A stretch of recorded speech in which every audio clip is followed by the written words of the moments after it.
All right, so it's the day after Baltimore Comic Con.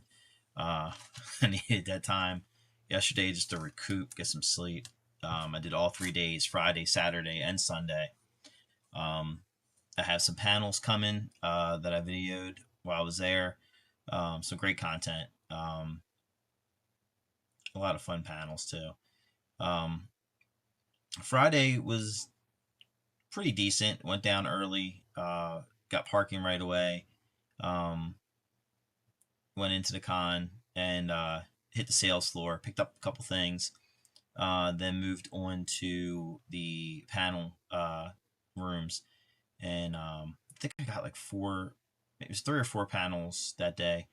Um, Ran back down to the sales floor toward the end, looked around, trying to get a lay of the land and figure out what was around. Um, and that was pretty much it. Saturday was a disaster. They had the Baltimore Marathon going on at the same time as the Baltimore Comic Con. So I think the marathon started at 7 p.m. It ended at 4 p.m. But the problem with it was they had basically the center of downtown Baltimore blocked off in a big square. So I woke up, got breakfast, was 2 miles from the convention center.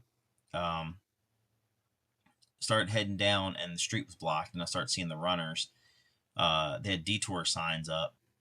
Um, the detour didn't make any sense because it didn't detour you. It like detoured you, and you took the detour, and then you took another detour, and then that was it for the detour signs. You still couldn't get over. I tried like several times to get across.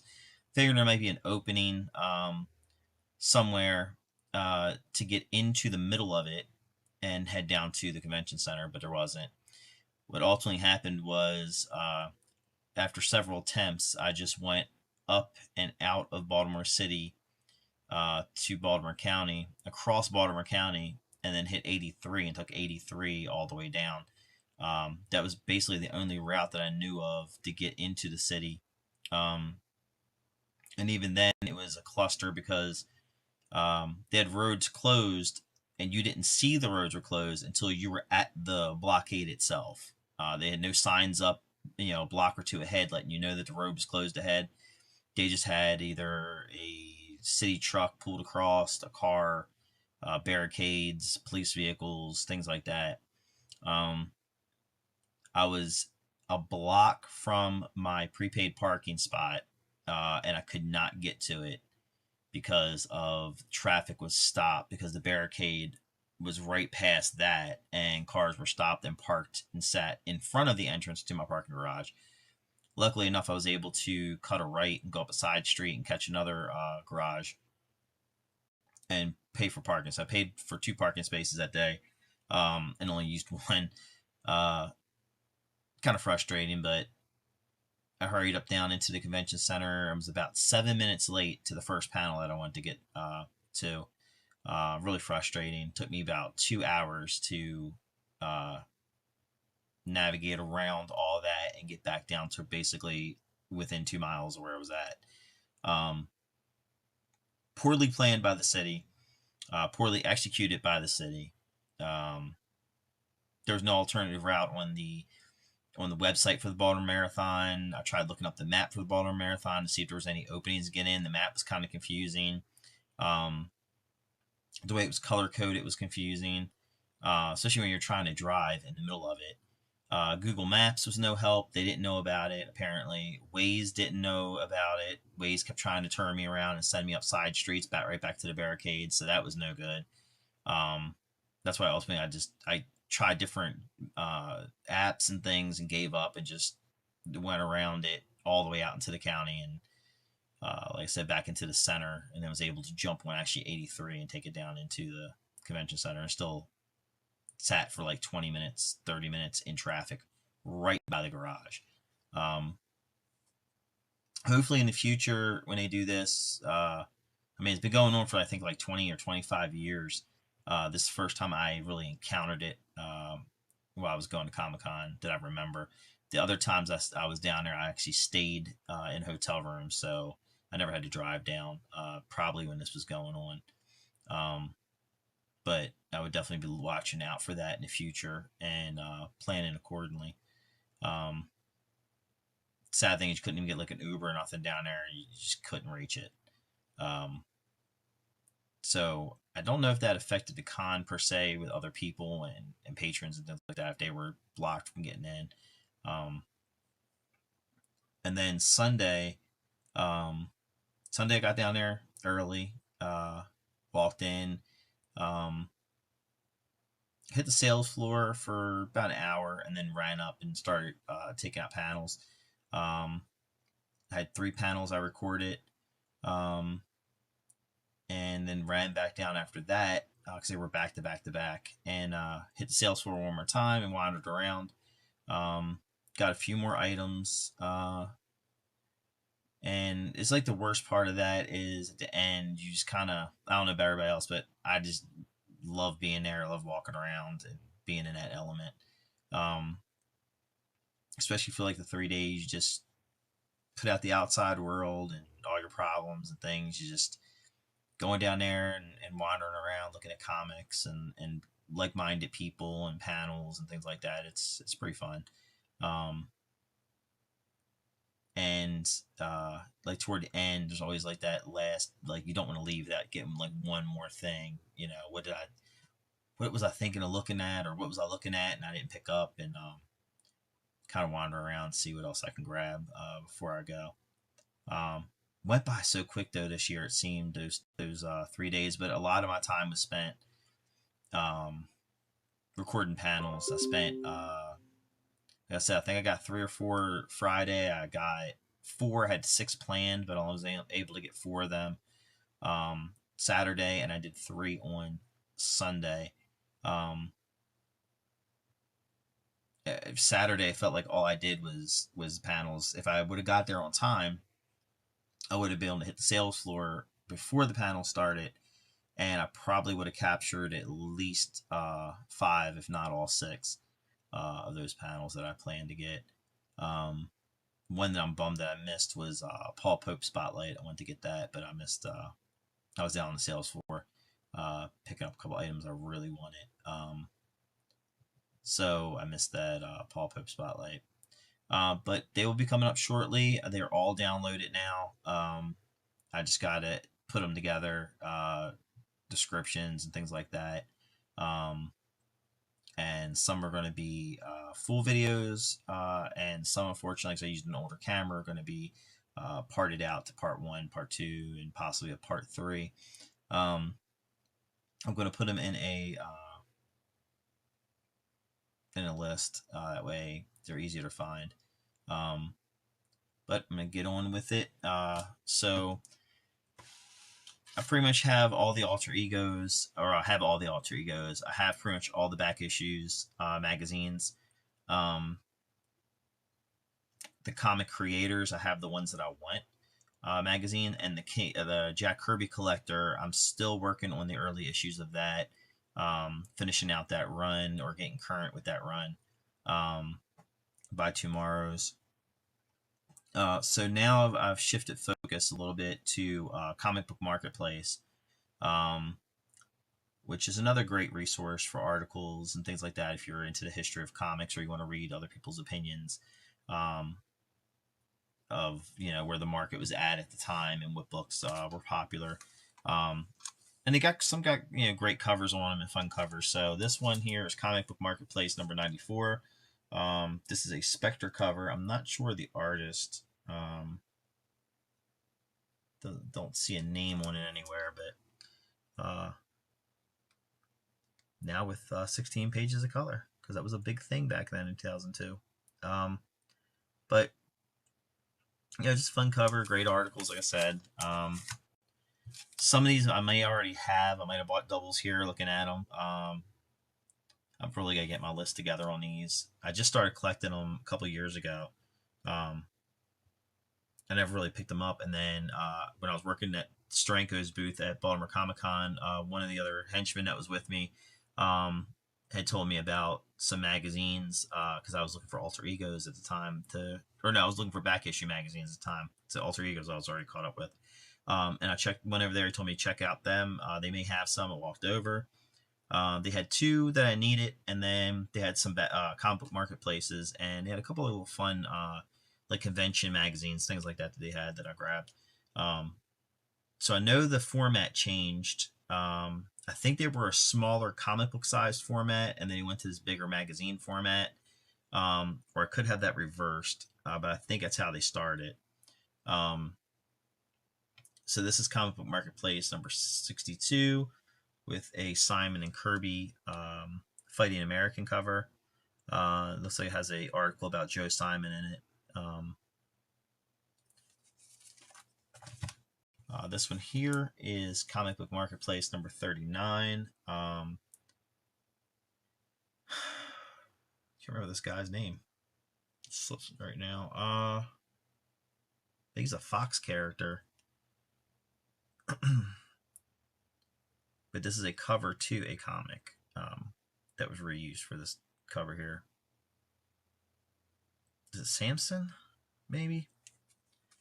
I think it is Samson.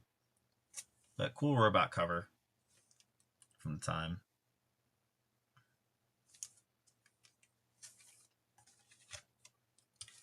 Comic Book Marketplace number 109. This one I may actually have. This one has a Neil Adams interview part 2 in it, but just great Joker cover. And I think I may have this already, but I didn't want to leave it. It's only $5. Comic Book Marketplace number 83, and this is a Magnus Robot Fighter cover, and this is going to cover the Silver Age of Magnus Robot Fighter. And then this one is Comic Book Marketplace number 88, celebrating Murphy Anderson with a Murphy Anderson Hawkman cover.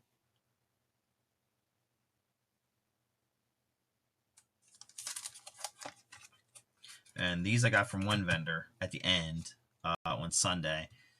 These I picked up in the middle of the day on Sunday.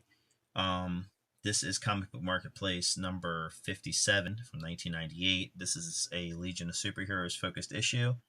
I'm really going to jump into this one here. This is Comic Book Marketplace number 89, Hal Foster issue. And these I paid a little bit more for. The guy gave me a little bit of a deal on them, so I didn't pay what the sticker says, but it's pretty close. Comic Book Marketplace number 47, a Haunted Tank cover. I think there was this magazine I think went up almost into 200 issues. I may be mistaken, but I think it was up to almost 200 issues when it finally stopped publication. This is Comic Marketplace number 63. I believe I might have this one already, but again, I wasn't going to leave it and then regret it. Great, Superman cover. Obviously, Superman number was at 14. Image, but fun cover. All right, and then I visited the Tomorrow's booth. And picked up Comic Book Creator Presents Remembering Dave Stevens issue. This is a pretty thick book. I was going to order this, but I knew I was going to the convention, and most times they are there, so I definitely want to support them in person. A lot of people don't know they are going through some pains right now because the Diamond owes them a substantial amount of money. For the product that they had, that I guess had been distributed out to comic book stores already. So they need all the support they can get right now. So I picked that up directly from them at the booth.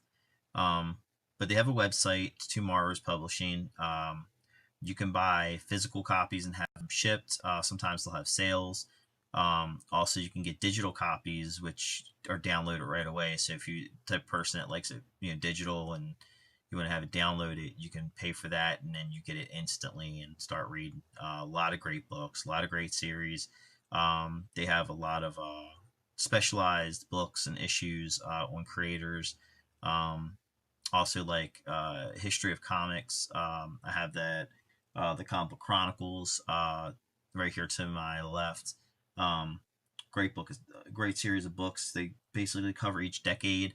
Um, from 19 was it 1940, yep, 1940 to 1999, and they have announced that there will be a 1930s, possibly 1920s, and then 2000s and 2010 uh, books released. But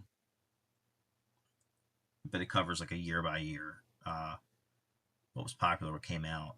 Like I said, great resource, as well as their alter ego magazines, back issue magazine, comic creator. What else they have? Comic creator, back issue. They, if you're into Legos, they have Brick Journal, which is a Legos centric magazine, um, and tons of history books on comics and creators and things.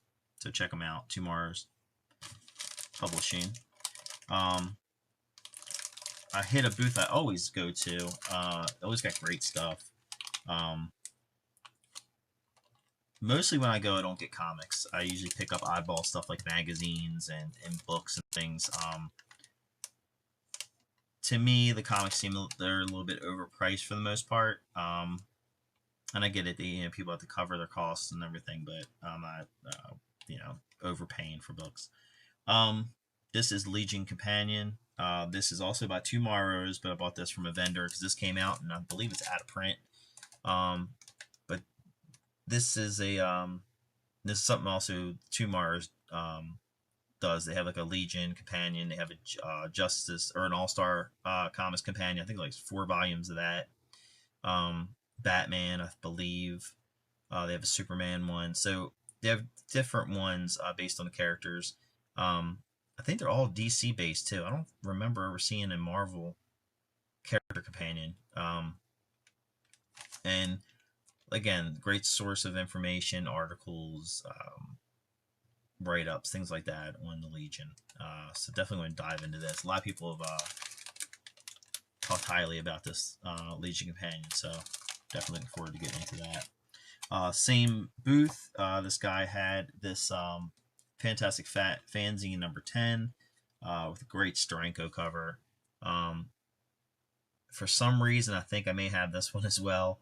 I might have bought it about probably 10 years ago, but God only knows where the hell I put it. But I could be misremembering because this might have been a print that I bought from Steranko, and I might be thinking that's what I have, but I picked it up. They had a lot of other really cool. They had like some Fooms. This is the back cover.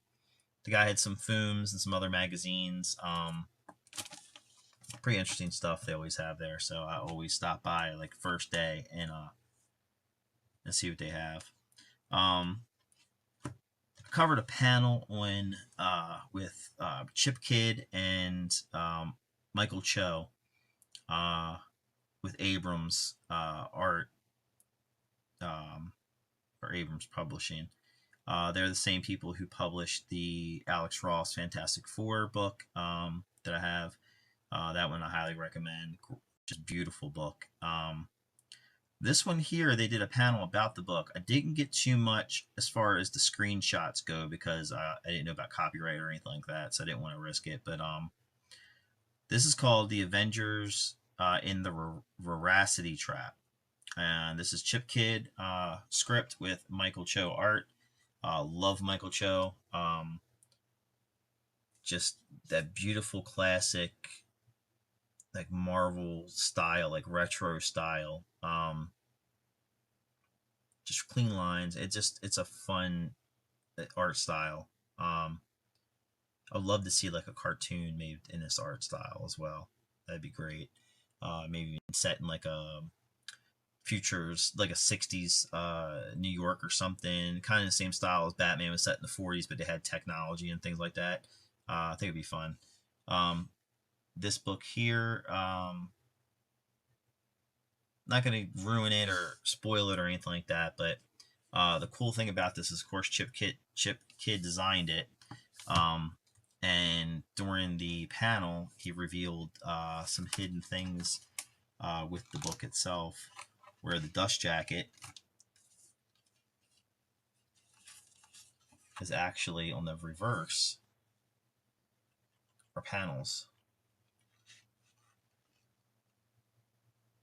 And those were supposed to be alternate covers that were supposed to come out. So I think they said there was 8 of them, might have been 6 of them, variant covers for a hardback, which would have been crazy. Some are going to be more rare than others. And made them, they made them highly collectible for the Cho art. But like inside jackets, like is done just beautiful design work in this book.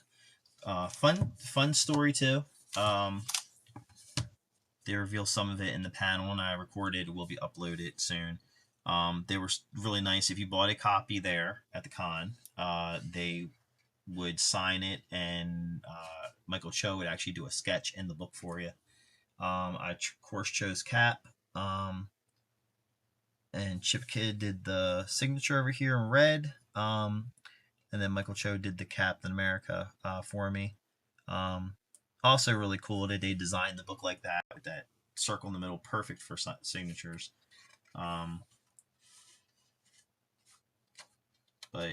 I'll just flash one page here, give you kind of an idea of what you're getting. But yeah, again, artwork, colors, the design work, the story, just really fun. What comics should be. So glad I got that. I was gonna pick this up anyway because it looked interesting. After watching the panel, though, I definitely went to get one there, especially since they were gonna sketch in it for you.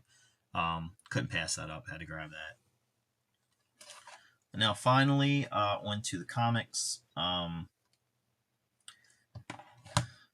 did a video about getting this book, and it was damaged. So the place that I got the book from no longer has any copies. I was able to get this for a decent price. This is Battle Beast number 3, Liam Sharp cover. And I just kind of wanted to get that replacement done because that bothers me if I don't get it replaced. And my brain, I think I have it, and I don't. So got that. Saturday, I picked this up. There's another book that I've kind of wanted, just mainly to read. It looks like another fun DC book. Star Spangled War Stories, number 126. You Can't Pin a Medal on a Gorilla, featuring the only non-com who escaped from a zoo to join the Marines. And it's Sergeant Gorilla. And this is a fine to a fine plus, which is good because these books are really hard to find in high grade. They are always well read. I think they languished in dollar bins probably in the 70s and 80s and maybe into the 90s, getting flopped around. Nobody cared about war comics. So unfortunately, a lot of them have not fared well. But this one's in really good shape. Nice colors.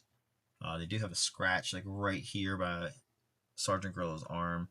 But again, I think I paid like $40 for this. That's a hard book to get. So I was happy with the grade and the price.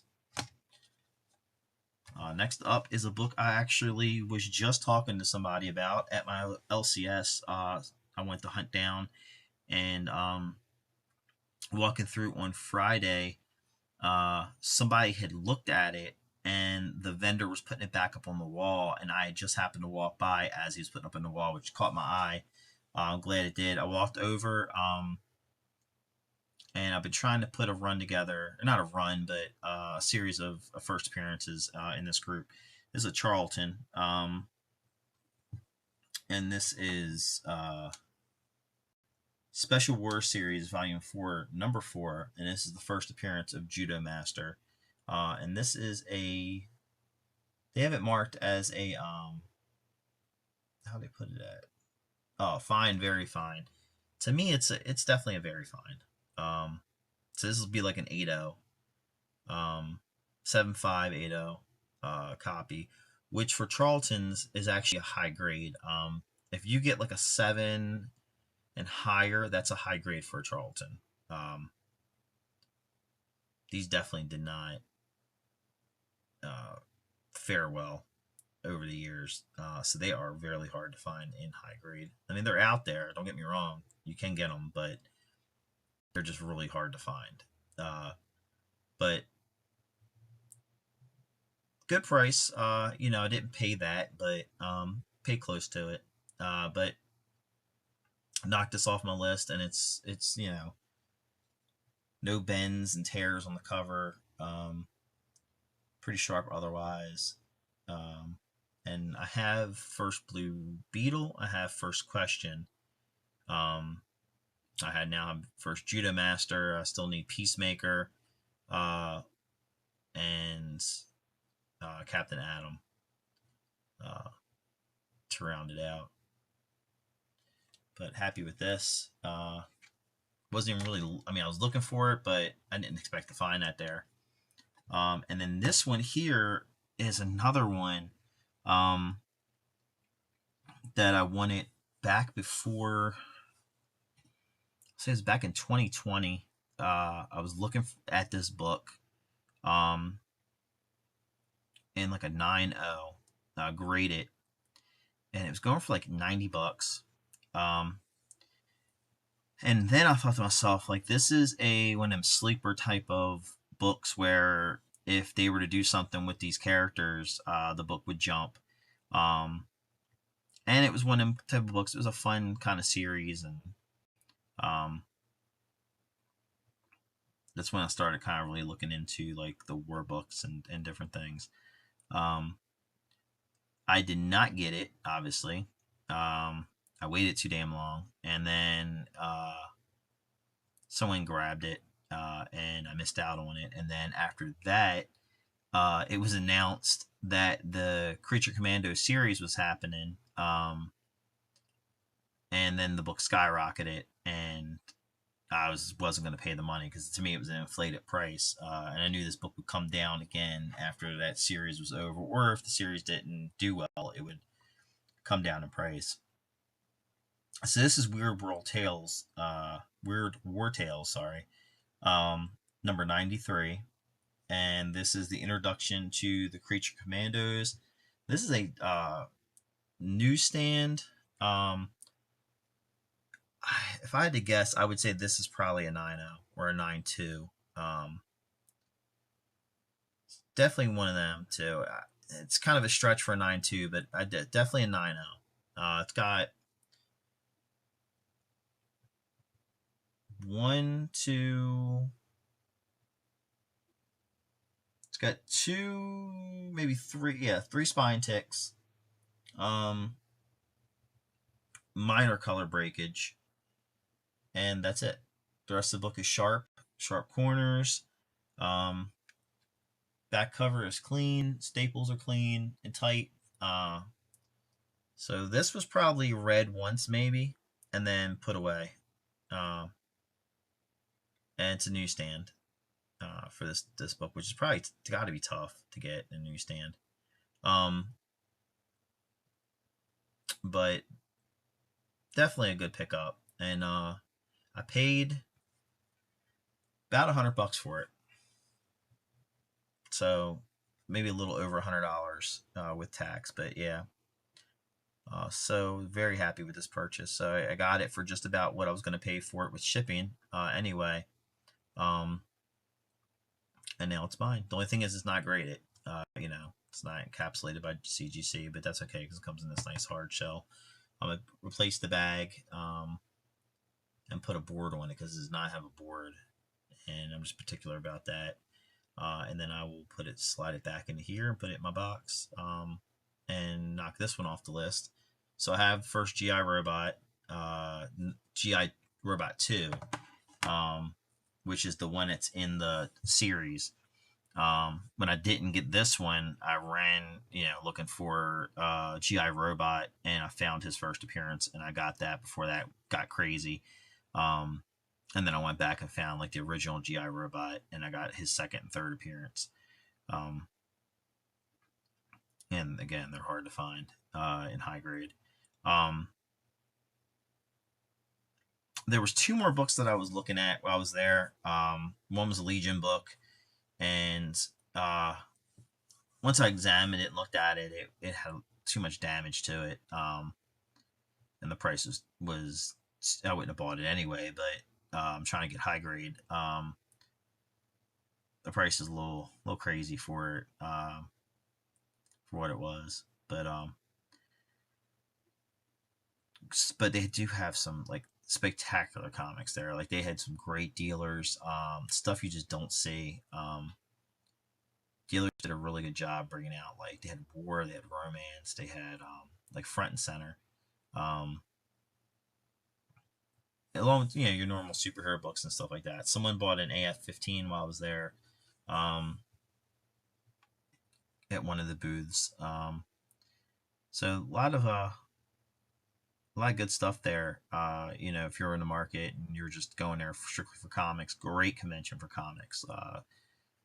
They said I particularly don't go for high stuff there at the con because you do pay a little premium price on there. But again, if it's something you cannot find, then the premium price isn't that bad because where else you're going to get it. But I had a really good time, and I'm glad I picked these up. These were, as I said, one of them things I wasn't going there to look for these, but they just kind of jumped out at me, and um, that's like the best part is when you're not looking for something and it's kind of you want it, but you aren't actively looking for it, and then you kind of fall across it and at a good price. Um, but I will be, like I said, download. Well, they're all downloaded. I'll be finishing some of them up. They may be posted tonight. This one's going to go up right away, and then those panels are going to start dropping this week. So stay tuned if you want to see. I did one with, or I didn't do them, but I recorded them. There's a Stan Sakai spotlight that I got.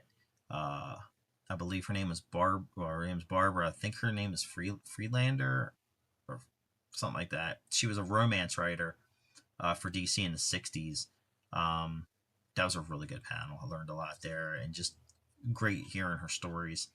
Of course, Howard Chaykin, uh, Spotlight. Always got to get that. There was a remembrance for Peter David, a remembrance for Jim Shooter, um, Philip Kennedy Johnson Spotlight. Let's see what else was there. Sunday. Oh, there was the one I was late for on Saturday was pretty interesting. It was a DC Jerry Siegel Superman legal like panel. It had Mark S. Zaid and Mark Wade um, reading litigation and notes and things like that Jerry Siegel wrote to DC about Superman. Just pretty interesting Superman history in there. So I missed like the first 7 to 10 minutes of that one, but I got about 30 to 35 minutes of it. So I got the majority of it. Just I don't know what happened in the first. Probably more introductions and things like that. Probably they were getting off on the premise of what the panel was about, so I probably didn't miss much. And I think it's about it. But they'll be dropping tonight and tomorrow. So just like I said, stay tuned. I might drop one a day. Just give people time to watch them. They're about 45 minutes long each. Maybe drop one every other day or something. But they'll be coming out, and also I have an unboxing coming up as well. So stay tuned for that. If you went to Baltimore Comic Con, just comment like what you liked about the show, or if you ran into that damn Baltimore Marathon and had issues there, sound off in the comment section. Like and share. Thanks for watching.